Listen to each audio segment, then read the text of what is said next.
Selamat pagi semua. Saudara, kita harus tetap bersemangat karena kita hidup dalam kuasa kebangkitan Kristus. Harus ada dong bedanya orang-orang yang telah mengalami kebangkitan Kristus. Karena dalam hidup kita ini, saudara, kalau bukan karena kebangkitan Kristus, siapa kita yang beroleh keselamatan di dalam pemeliharaan Tuhan? Nah, saudara, hari ini tema kita adalah memuji Tuhan karena percaya. Saudara, bicara memuji Tuhan, orang Kristen itu senang memuji Tuhan, betul? Ini karena panas apa jawabnya pelan banget? Sekali lagi, apakah orang Kristen senang memuji Tuhan? Senang ya. Saudara, orang Kristen itu memang senang memuji Tuhan. Kenapa? Karena inilah yang dikatakan oleh Martin Luther. Martin Luther itu mengatakan bahwa kekristenan adalah agama yang bernyanyi. Oleh karena itu dikatakan olehnya bahwa gereja yang baik adalah gereja yang bernyanyi. Ini kalau bernyanyi, Bu, saya kan gak bisa nyanyi. Bukan soal suaranya fals lah, suaranya nadanya entar kerendahan, entar ketinggian. Bukan. Tapi bagaimana kita mengungkapkan rasa sukacita kita dalam nyanyian. Bahkan seorang teolog Jerman bernama Karl Barth itu mengatakan jemaat yang tidak bernyanyi bukanlah jemaat. Saya mau bertanya di sini. Adakah ketika kita memuji Tuhan, Bapak Ibu ada yang tidak bernyanyi? Ayo jujur, ini kita main jujur-jujuran kalau di dalam ruang ibadah, gak boleh bohong-bohongan ya. Jujur gak ketika kita ada di dalam ruang ibadah, kita betul-betul yang namanya memuji Tuhan. Saudara, kalau kita mau jujur, memang setiap pujian yang kita nyanyikan sebenarnya belum tentu lahir. Itu kalau pujian itu sebenarnya itu harus lahir dari iman. Sebuah ungkapan iman. Jadi bukan hanya sekedar suaranya bagus. Oh, suaranya kok bagus sekali. Atau misalnya suaranya merdu enak didengar. Tapi kalau merdu enak didengar tapi tidak berdasarkan ungkapan iman, saudara, itu bukan memuji Tuhan. Memuji siapa itu? Memuji diri sendiri. Jadi memuji Tuhan itu adalah bentuk dari ungkapan iman kita. Nah, inilah kenyataan yang terjadi, saudara. Saya kan juga sebagai pendeta, saya juga kalau tidak tugas saya bersama-sama dengan Bapak Ibu. Nah, ketika saya bersama-sama dengan Bapak Ibu duduk bersama-sama anggota jemaat yang lain, ya kadang-kadang ya namanya mata ya pasti melihat gitu kan. Kadang-kadang saya memperhatikan betapa bibir kita bergerak begitu ya. Tetapi hati dan pikiran kita ternyata bukan terarah kepada Tuhan. Kalau di ruang ibadah, terarahnya kepada siapa? Ayo, jujur. Terarah kepada? Masa? Harus jujur ya. Banyak yang terarah pada gadget. Di ruang ibadah loh. Padahal cuma 1,5 jam lah gitu kan. Tapi terarahnya pada gadget. Terarahnya kepada pagi sore. Waduh nanti setelah ibadah mau diajak kemana nih, makan di mana nih yang enak nih. Pakai sate babi kan ya. Daging panggang yang enak. Waduh udah semangat aja tuh ya. Jadi terarahnya bukan memuji Tuhan sih. Dengan kemuliaan Tuhan gitu ya. Tapi sebenarnya arah kita bukan kepada Tuhan. Tapi sudah kemana-mana, gak karuan. Sehingga apakah itu bisa disebut dengan memuji Tuhan? Nah, saudara, kadang-kadang kita juga bernyanyi, tetapi kita tidak sungguh-sungguh konsentrasi dengan syair-syair yang ada dalam nyanyian itu. Kita tidak menghayati arti dari pujian itu, yang penting sekedar selesai begitu. Oh, udah selesai nih bait 1, 2, 3, 4 gitu kan. Akhirnya pujian-pujian yang terjadi dalam ruang ibadah itu menjadi pujian-pujian yang rutinitas. Hanya sebuah kewajiban dari sebuah ibadah. Tapi kan ada Bu yang hadir bernyanyi. Betul. Ada yang hadir bernyanyi. Lagunya juga Aku berserah, gitu kan. Aku berserah. Pulang dari kebaktian, ketemu sama si A, ketemu sama si B. Aduh, hidup saya penuh dengan ketakutan. Nanti takut penyakit lah, takut perang lah, takut dengan keluarga yang hubungannya mungkin lagi bermasalah. Yang disebarkan itu bukan sesuai dengan apa yang kita nyanyikan dengan aku berserah. Tapi lebih banyak keluhan, kekhawatiran, ketakutan, kecemasan. Apa artinya sih kita memuji Tuhan? Padahal kalau dibilang dalam liturgi itu hampir 50% itu adalah apa? Pujian kan? Lebih malah. Nah, atau ketika kita bernyanyi, Tuhanku bila hati kawanku apa? Oleh ujarku. Terus dan kehendakmu jadi. Lalu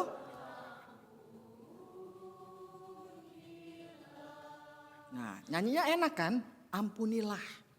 Tapi setelah itu perang tetap perang, berantem tetap berantem, dendam tetap dendam.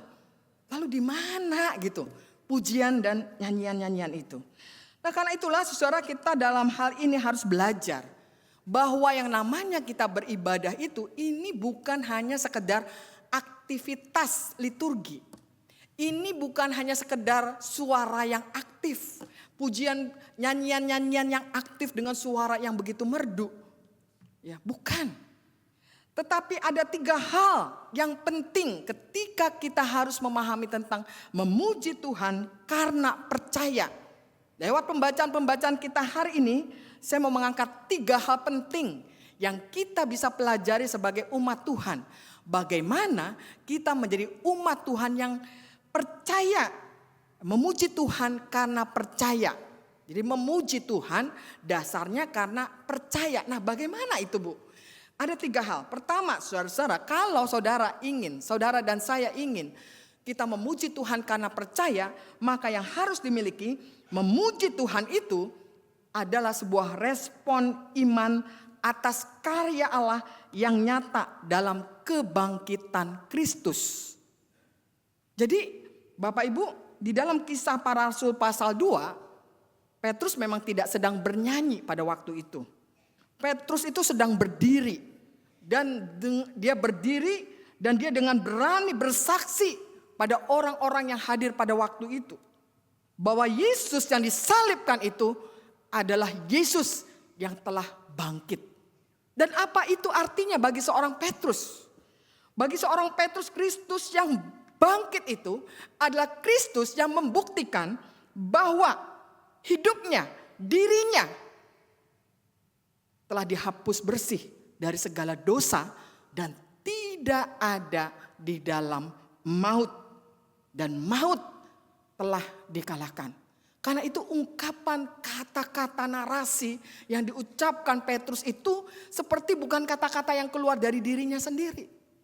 Itu kata-kata Roh Kudus yang memampukan dia bersaksi tentang arti kebangkitan Kristus. Maka itu di dalam Mazmur 16 juga ditegaskan di sana. Bahwa sebab engkau tidak menyerahkan aku ke dunia orang mati. Jadi ini kan ungkapan-ungkapan tentang sebuah kesaksian ya. Bahwa hidup kita ini ada dalam kuasa kebangkitan, tidak ada di dalam maut, tidak ada di dalam dunia orang mati yang seakan-akan selesai. Tetapi kita hidup dalam kuasa kebangkitan itu. Makanya Bapak Ibu, kalau kita bernyanyi di gereja, bernyanyilah. Bernyanyilah dengan pujian. Walaupun suara kita serak, suara kita tidak bagus, suara kita mungkin, ya maaf barangkali kata orang sebelah, aduh gak enak didengar. Enggak apa-apa. Tapi ini menunjukkan bukti bahwa kita itu hidup dalam kuasa kebangkitan. Bukan hidup dalam kekalahan. Kenapa? Karena pujian lahir karena kita percaya. Dan inti dari puji-pujian, Bapak Ibu, sebenarnya inti dari puji-pujian yang kita terus-menerus nyanyikan setiap minggu itu adalah bagaimana kita menghayati bahwa di dalam kebangkitan Kristus kita memperoleh anugerah kekal itu. Itulah makanya jadi sekali lagi kalau kita memuji Tuhan, Bapak Ibu ingat ya, bahwa itu bukan hanya sekedar kata-kata, narasi atau apa. Ayo kita diingatkan untuk memotivasi diri kita. Kita sudah dimenangkan dalam Kristus, karena itu kita ingin memuji namanya dengan penuh syukur dan terima kasih kepada Tuhan. Jadi karena itulah pujian itu bukan hanya sekedar perasaan yang naik turun. Ya, pujian itu adalah bagaimana kita belajar untuk hidup yang memang kadang-kadang tidak mudah. Makanya orang Kristen kan dikenal ya Bapak Ibu, kalau lagi susah memuji Tuhan enggak? Muji Tuhan. Lagi senang apalagi gitu kan. Nah kalau lagi sehat memuji Tuhan enggak? Memuji Tuhan. Kalau sakit ya kita juga harus memuji Tuhan. Dulu saya ingat sekali itu ada seorang bapak yang sakit kanker. Tapi pada waktu dia mau operasi, masuk ke ruang operasi, dia itu memuji Tuhan loh.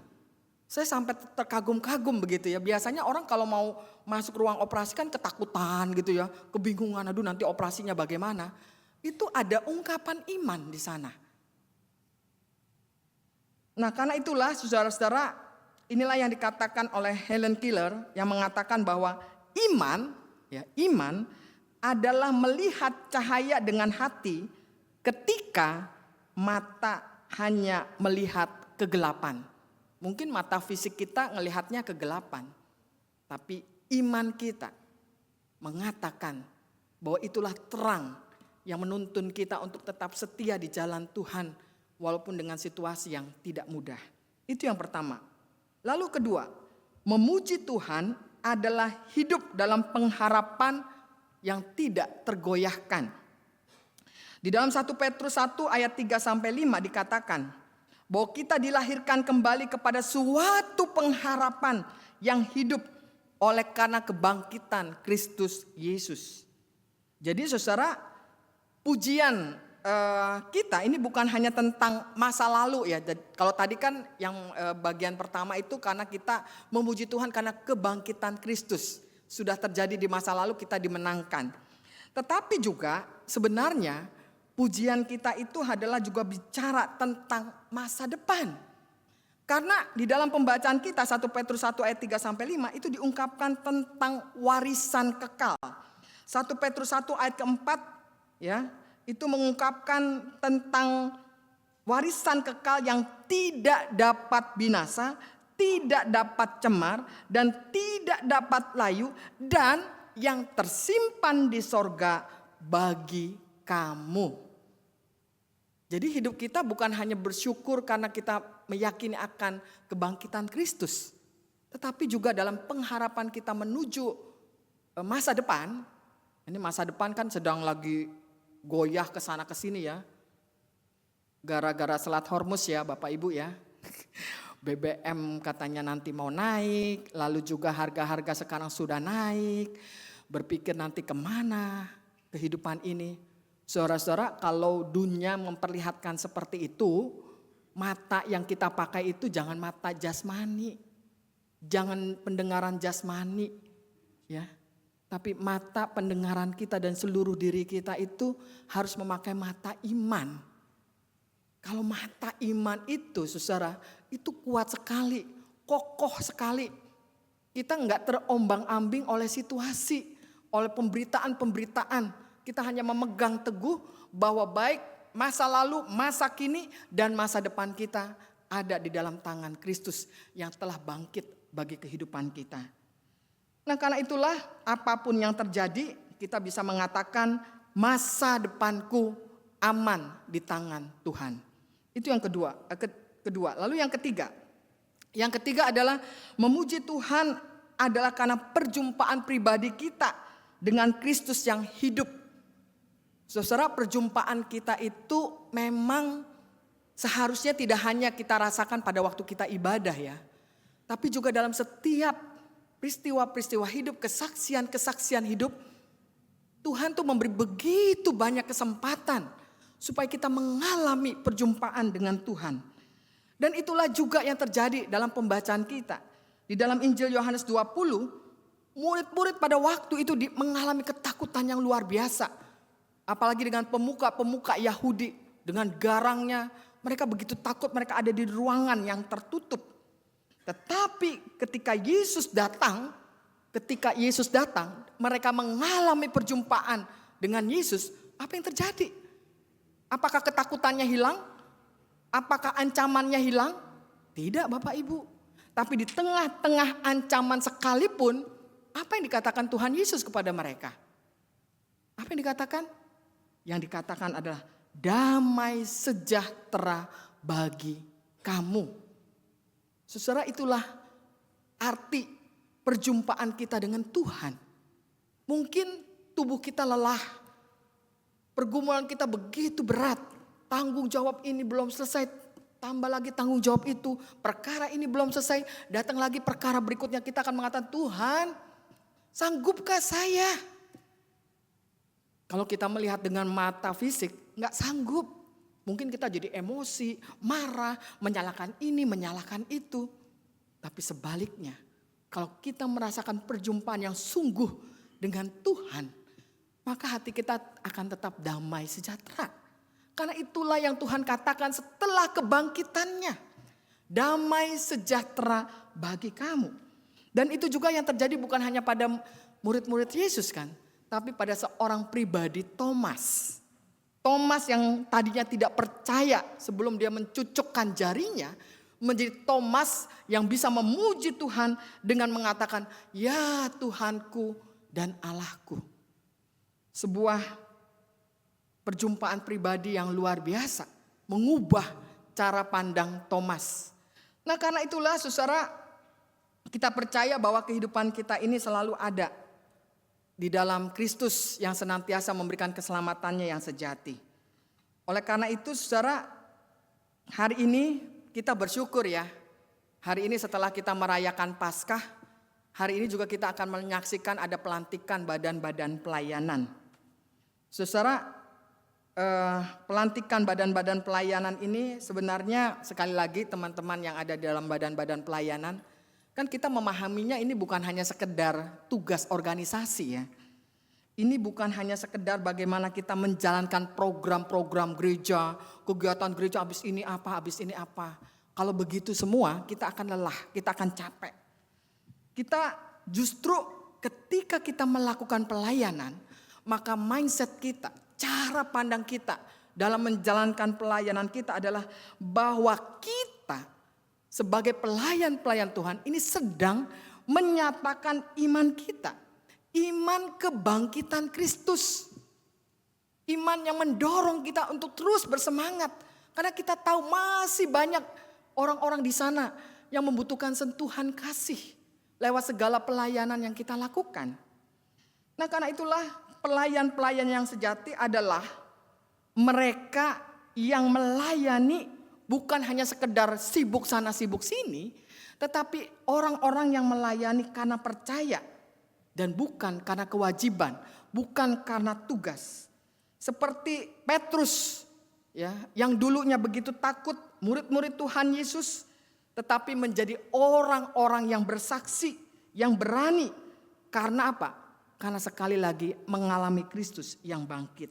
Nah karena itu rekan-rekan yang nanti akan dilantik, biarlah ini menjadi motivasi saudara sekalian bahwa setiap pelayan dipanggil untuk melayani dengan iman, dengan kuasa kebangkitan yang senantiasa akan mengiringi setiap langkah pelayanan kita. Dan kita mau melayani Tuhan karena untuk kemuliaan namanya. Amin.